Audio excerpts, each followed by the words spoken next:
May we kindly just give our beautiful worship team a round of applause. The sacrifices do not go unnoticed. Amen. They're always here.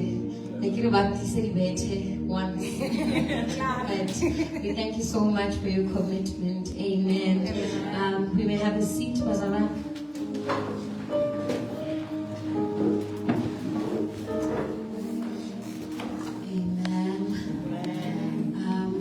Only here for a brief time. I have been tasked with leading us into a time of exhortation. Amen. And I pray that the Lord would help me to summon up the courage to speak as He wills. Amen. Before I go into the word, please allow me to greet my father and our apostle in absentia. Amen. May we kindly just acknowledge. Amen. I would also like to greet the in-house fivefold greeting, Rudy Mazia. Amen. We greet Apostle Vas in absentia. We greet Murefa Khedi. I greet Teacher Selepe. I also greet the external fivefold, if there is any amongst us. Amen. I greet the different departments. I greet the kingdom kids as well as the body of Christ at large. Amen. Amen. Amen. For today's word, I would like us to look into the topic of repentance. Amen. When I was trying to find what the Lord was trying to say to us with today's exhortation, I think the only thing that I came out with was Proverbs 3 verses 5 that says that I'm so sorry, Rosalind, I'm so distracted. Amen. As I had said, that when I was inquiring in terms of what to speak of, Proverbs 3 verse 5 came into mind, and that is to trust in the Lord with all thine heart and lean not on thine own understanding, that in all thy ways we shall acknowledge Him, and He shall direct our paths. Amen.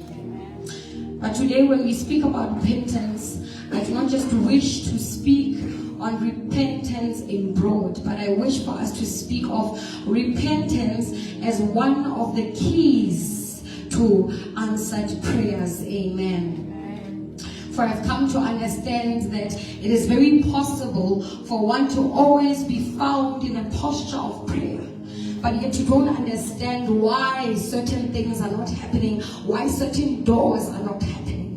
And as I was thinking about this, I looked through the Bible and I realized mostly in the ancient days, this is speaking of the Old Testament. The people in the Old Testament, whenever they prayed, whether it was pleas, whether it was supplication, whether it was thanksgiving, regardless of what it is that they were asking of, they would always repent before asking for what they wanted to ask for. Now, in this day and age, our problem is that we want to separate repentance from prayer. We see repentance as a very bad word. As soon as you say to someone, the Lord says to you, repent, we start thinking that this person must be a murderer. This person must have done something very horrific for them to be found in a state of having to repent. Not understanding, Bazalwane, that it is required of us as believers to always be found repenting. Repentance is not once off, but it is a daily thing that requires us to die to self each and every day. And so I would need us to understand the importance of repentance as a foundational act in order to make sure that our prayers are not in vain. And so the first one is acknowledging the need for mercy. So we understand that repentance was the essential admission that as sinners, people had no inherent claim to God's help. In this day and age, we think that the Lord owes us, which is our problem. In this day and age, we do not believe that we have to work or we have to do certain things. We think that the Lord is here to help us, in essence. And so we have to understand that repentance here means that as sinners, we have to understand that people have no inherent claim to God's help, making every petition an appeal to God's grace. Another thing that the people of old understood is that every time they came before the Lord, they understood the concept of coming before Him with a broken and a contrite heart. They understood that the sacrifices of God were recognized not only as them offering animals, but they also understood that it is also offering a broken and a contrite heart, even in accordance to His word in the book of Psalm 51. So I will make an example. We have David. David, during that time when kings had to go out to war, he decided to stay behind, which led to a situation in which he had a conundrum with Bathsheba. And in this moment, the first thing that David does in his prayer, many of us would go to the Lord and say, Lord, restore me to my rightful nature. But the first thing that he recognized was his part in all of this. He had accountability. He understood the fact that before I can even ask for restoration, I first need to ask for forgiveness for my acts in order for my prayer to go through unto the Lord. And then we move on to Daniel. Daniel, who had the spirit of wisdom come upon him, the Lord trusted him in a foreign land to stand in the gap on behalf of the people of Israel. Whenever Daniel was found praying, he would not only pray for himself, but he would pray for forgiveness. He would pray and repent, not only for himself, but on behalf of the rest of the nation. For he understood that before the Lord could even intervene, he first needed to ask forgiveness, not just for himself, but those that he stands in the gap for. Because we have a responsibility, Pastor Ryan, to stand in the gap also. And then we have Ezra. Ezra, it says that Ezra's tears, or rather he tore his garments and he moaned in prayer, acknowledging the sins of the people before he could ask for help from the Lord. So we understand here, the people of old understood a secret, which is that even before you utter any words of thanksgiving, any plea, any request, the first is to lay yourself down. The first is a broken and contrite heart. The first is to understand that repentance is key to answered prayers. And so in understanding this, Pastor Ryan, I wish for us to understand here that today we are not just merely speaking about repentance as a principle, but we are speaking about repentance as a necessity. Because many of us are not strangers to the concept of conviction. Now here's the difference here, which is that there is repentance and there is conviction. Many of us know conviction. We know when we have done what is wrong. We feel it, we sense it, and we are aware of it. So even if you may argue that I may not be so good when it comes to studying the Word of God, but there is something in me that does not agree with the way that I am moving. And so we understand that conviction comes by the enabling and the power of the Holy Spirit, trying to make sure that you align to the standards of God. And that is conviction. So conviction then is awareness of sin. But repentance thereof is the abandonment of sin in totality. So we understand that conviction touches the mind and the heart, but repentance reorders your life. And so the danger in the body of Christ today is that we have become so comfortable living in a state of perpetual conviction without ever transitioning into a posture of repentance. We feel bad, but we do not change. We acknowledge the wrong that we have done, but we do not turn. We confess, but we do not forsake. I speak to you, Pastor Lord, and I say we are prideful. So many of us, we understand that we have faced difficult situations in our lives. We approach the throne of God as victims when this happens. We cry out to say, Lord, fight for me. We say, Lord, vindicate on my behalf. We say, Lord, deliver me. But rarely do we ever ask, Lord, where did I step out of alignment? Nor do we ask, Lord, where did I open the door and leave it open for the enemy to come in? We never ask, Lord, where did I disobey? We want God to act as a defender without first allowing him to be a refiner. We want justice, but we resist accountability.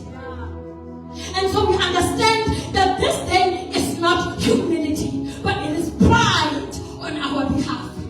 Because pride refuses to die. Pride will acknowledge sin, but protect itself.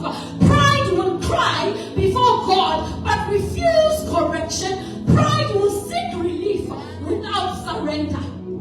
And for as long as the flesh remains alive, repentance will always feel like an inconvenience rather than a necessity. But may we hear this truth today, that when you choose to remain alive in sin, you position yourself under condemnation. And what is condemnation? In the Old Testament, the people did not know sin. So we can even say that sin did not exist before the coming of law. And so law came in so that people may understand that they fall short. Because I always say that you cannot introduce a solution before you bring in a problem, because people will not have value for the solution. So they first needed to understand that they could not attain to the standard before the standard came into effect. So this means that time again, they tried with all their might, but they fell short. Until the coming of Christ, of which we understand in the book of Romans, it says that there is now no condemnation unto them who are found in Christ Jesus. So I say to you, if you have not laid yourself down, you are in constant condemnation mode, and you will never step out of it. So we understand again, going back to the scripture in Proverbs 3 that says, trust in the Lord with all your heart and lean not on your own understanding, that in all your ways acknowledge him and he will direct your paths. So we often quote this scripture, but rarely do we ever obey it. It does not say acknowledge him in the areas that you are comfortable with. Nor does it say only acknowledge him when things go wrong. But it says in all thy ways acknowledge him. So this means that in all of your decisions, in all of your desires, in your disobedience, and even in your wandering ways, acknowledge the Lord. Because what you fail to acknowledge before the Lord, he will not correct on your behalf. Because repentance, Bazalwan, requires you to be willing. He will empower, but you need to be ready to be willing and step forward.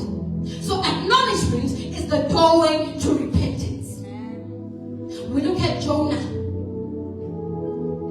Jonah and the prayer that he made, which is one of the greatest prayers of repentance also, coming after that of David. He says, when my soul fainted within me, I remembered the Lord. We said a few weeks ago that man ought always to pray and not to faint. Man ought always to pray and not to faint. And so when the Lord says and not to faint, I believe this was prophetic, because he knows the kind of people that he created.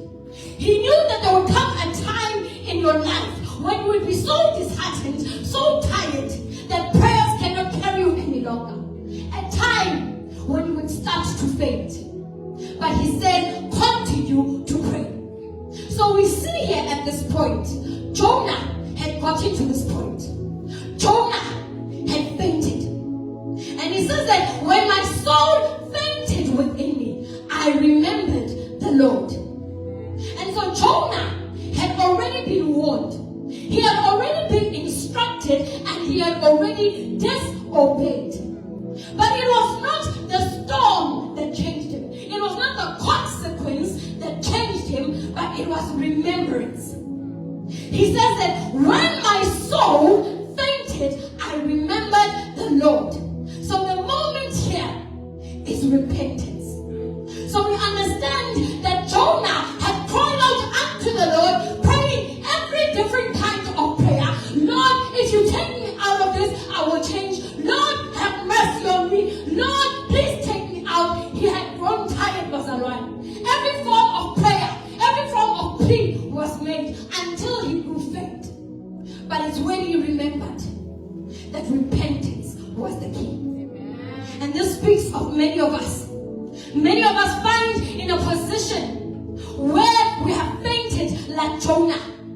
You pray so much, you have received the nickname of prayer warrior. You are a prayer warrior, but yet your shoes are still torn because your answers are not coming into effect. You are a prayer warrior, but you go to bed late at night hungry because your prayers are not making it. Until you understand that it is not by emotion that we touch the Lord, but it is by repentance. Then you will continue to be a prayer warrior without a God that is seen. Because we understand that repentance is not just turning from sin, but it is returning to the awareness of God's sovereignty. So Jonah acknowledges something powerful. They that observe lying vanities forsake their own mercy. So in other words, anything that you place above God, whether it is your will, your comfort, or your pride, it is not just an idol, but it is a forfeiture of His mercy. And then it declares that salvation is of the Lord. This means that you are standing at a point of saying, I cannot rescue myself from the consequences of disobedience. I cannot negotiate my way out. I must submit and return. And even as I'm about to close, I mentioned the incidents of Joshua. Joshua and his people. They had not done right in the sight of the Lord. They were disobedient. And because of this, the anger of the Lord was kindled against them. But instead of them going back and repenting, they decide to go forward. And so in going forward, they take their men and they decide to go to war with the people of Ai. This is because in hindsight, they know the Lord is always on their side. So they don't even bother to inquire anymore. They don't even bother to go on to pray and ask for repentance anymore. And so it says that when they went out to fight with the people of Ai, the Lord gave them over to the people of Ai. And that is something that we need to remember, Bazalwan. One thing that Joshua does, he does not rush into strategy. He does not call for extra weapons. He does not try to reorganize the army, but he realizes that this is beyond human capacity. He falls to his knees, and because he understands that when God's people are defeated, the issue is not always external, it is often internal. Because we are speaking of a God of a track record that is proven over and over again as undefeated. So you, being a child of God, standing as one that is defeated, the problem is not God. Ask yourself, where have I left the door open? And so we understand in all of this, Bazalwan, that it is the same account as when God is reduced to a means in our lives. The reason why we don't repent is because we take God as a statue. We take Him as a thing. We take Him as a means to an end. It says that, and when the people were come into the camp, the elders of Israel, wherefore had the Lord smitten us today before the Philistines. Let us then fetch the ark of covenant of the Lord out of Shiloh unto us. So we see here that Israel had begun a war outside of including God.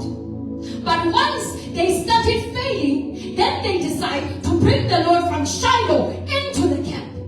And they say that surely he shall be able to save us from our enemies. But we notice the language, that it may save us. Have you deduced the Lord to an it? They replaced God with an object. They did not repent. They did not inquire. They did not return. They simply brought a symbol, which is the ark, and they expected results. And what was the outcome? The Philistines fought them, and the Lord gave them over to the Philistines. Not only was that the repercussion, but they also took up and carried away the ark. And so we understand, Masalwan, that it's possible to carry an entire ark in you, but still lack the presence.